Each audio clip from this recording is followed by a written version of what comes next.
What's the number one mistake that people make when visiting Acadia, and how can you avoid it? The number one mistake that I see people make all the time is not allowing enough time. They underestimate Acadia.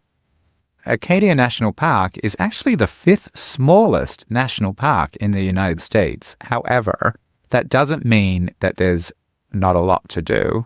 In fact, there's so much to do that not allowing enough time is just a huge mistake.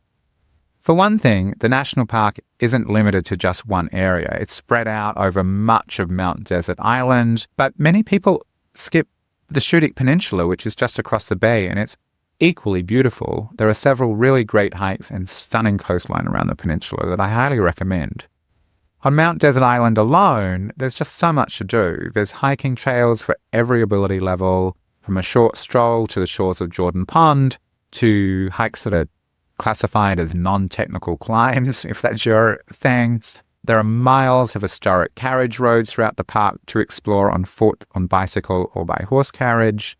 If you like to be on the water, you can swim, you can kayak, take a sailboat cruise, or a naturalist boat tour, or even go rafting nearby. If you prefer more leisurely adventures, it's easy to while away an afternoon eating popovers on the lawn at Jordan Pond House. You can eat freshly caught lobster at a shack right on the water's edge. You can cool off with blueberry ice cream in Bar Harbor. The list just goes on and on. So, while you can see the highlights of Acadia in one day if that's all the time that you have available, it's definitely a mistake to not spend as much time here as you can. How much time is enough? Well, it does obviously depend on your interests, but I always recommend at least 4 days to see the highlights. If you have even more time, you can hike more trails, do more activities, and just have more time to relax.